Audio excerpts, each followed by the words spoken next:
This is a 2007 Toyota Yaris, 106 horsepower. I bought it used from a guy in 2008 with only about 10,000 miles on it. Yaris stems from a goddess in Greek mythology named Charis, and Charis really means grace, beauty, and elegance. Nothing is better for me to pick up my friend Pastor Otis Brown in, because Otis is the embodiment of grace and elegance.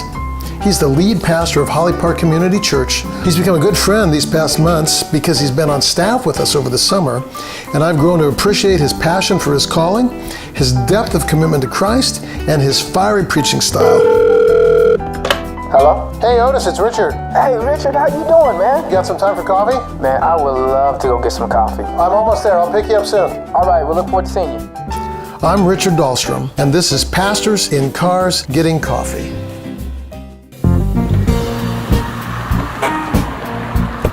Otis! Hey, how you doing? Man. Good to see you. Good to see you too. Oh man, is this the Yaris? Yeah. Get ready for the ride of your life. Few people even fit in it. Few are still driving it. So you're going to be part of an exclusive club. Man, it is beautiful. Let's get some coffee. Let's roll.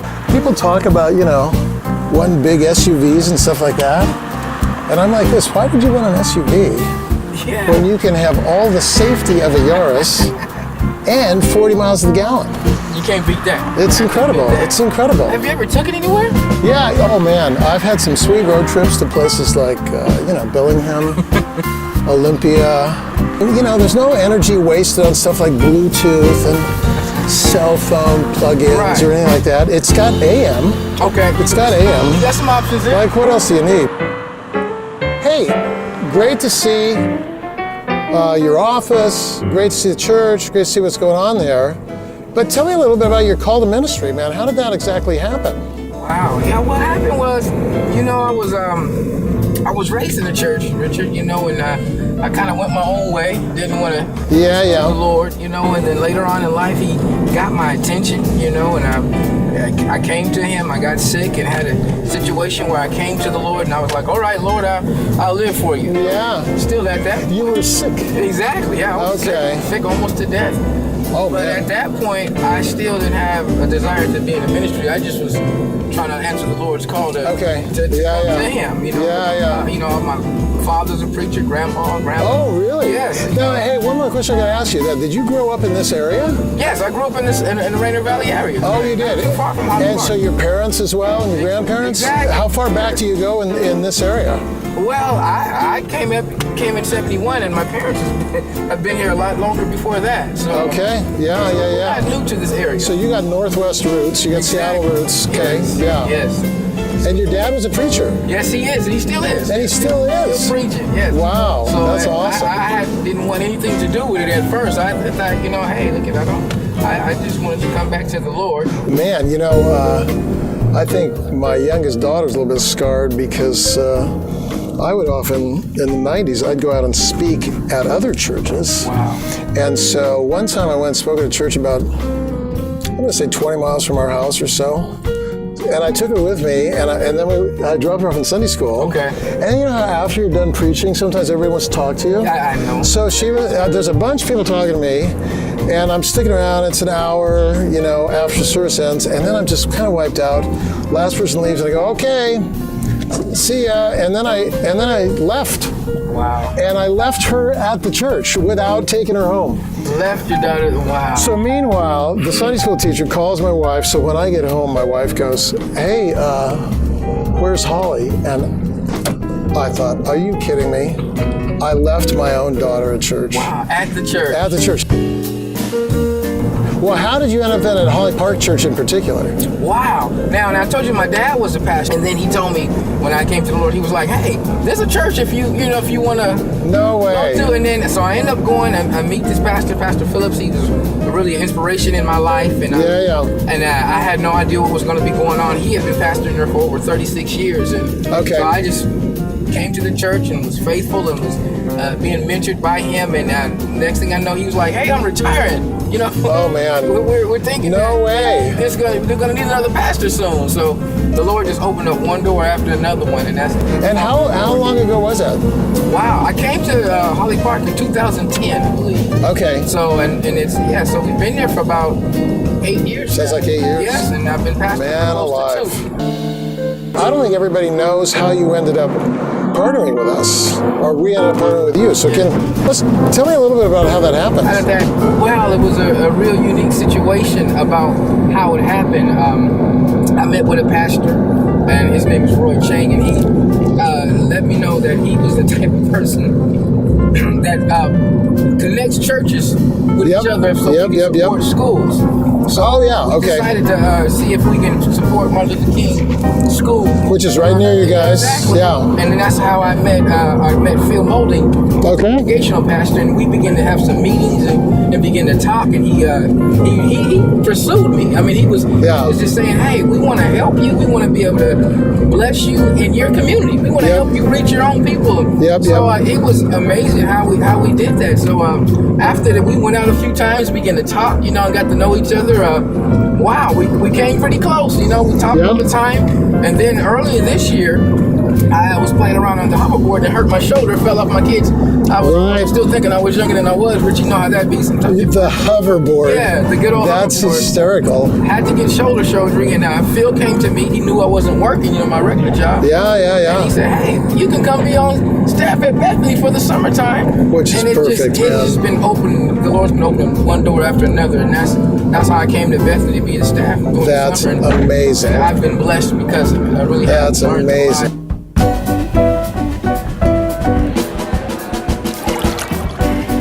Bottom line. That's all we need to know.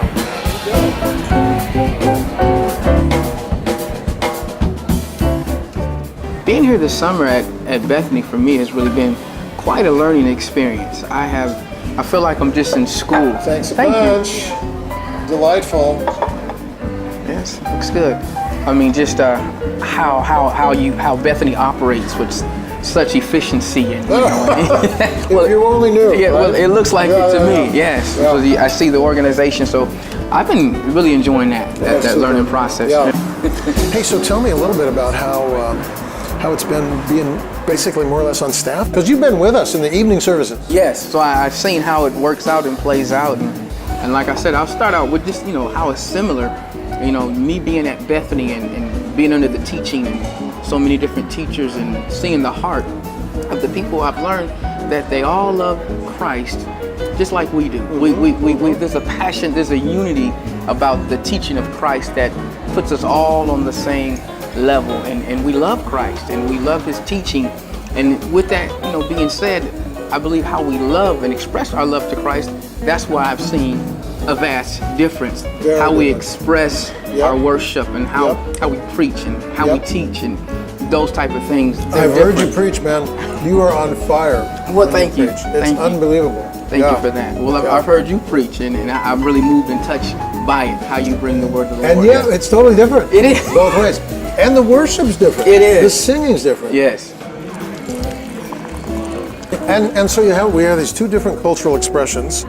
You guys in your African American setting, us in a predominantly white setting. Right. And the reality is, your neighborhood is becoming more and more white, and our desire at Bethany is to reach a racially diverse population that lives right around us. Wow. So I think both of us can learn from each other here. How can we help each other in both of those problems? Does that make sense? It does make sense.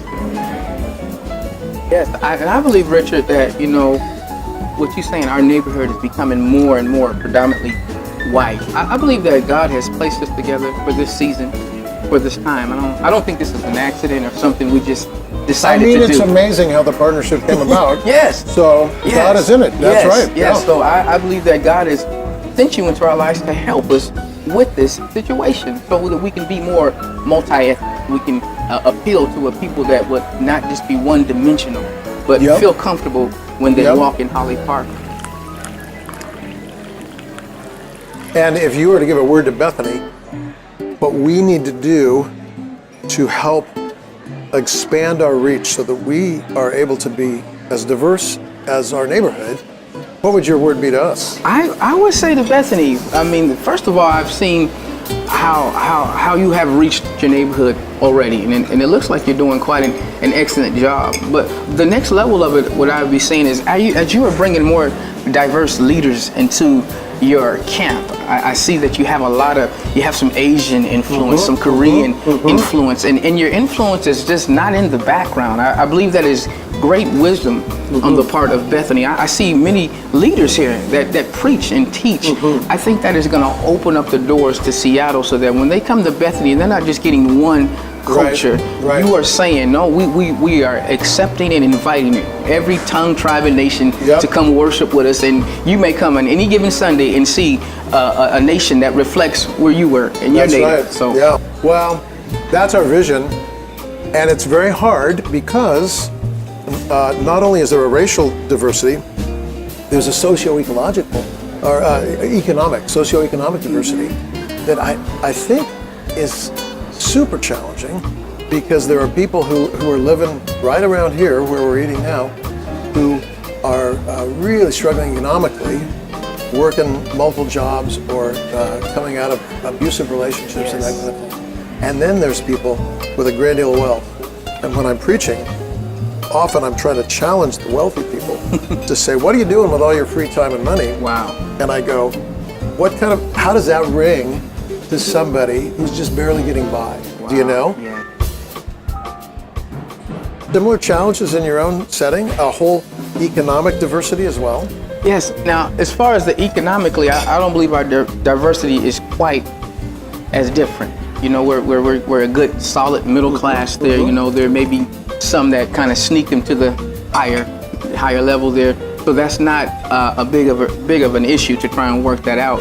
But one issue that we are trying to work on, we've had a homeless camp move right into the neighborhood of our church. Okay. You know, so we, in that sense, that makes us rich. Totally. We still can have the same issue. Then. It's the same issue. Absolutely. The numbers may be slightly different, but the concept, principle is the same. So how do we deal with people that don't have access to what we have? They don't even have shelter. Exactly. The same privileges. And I think that with the mindset of Christ and that's what in our culture we're rich in thanksgiving.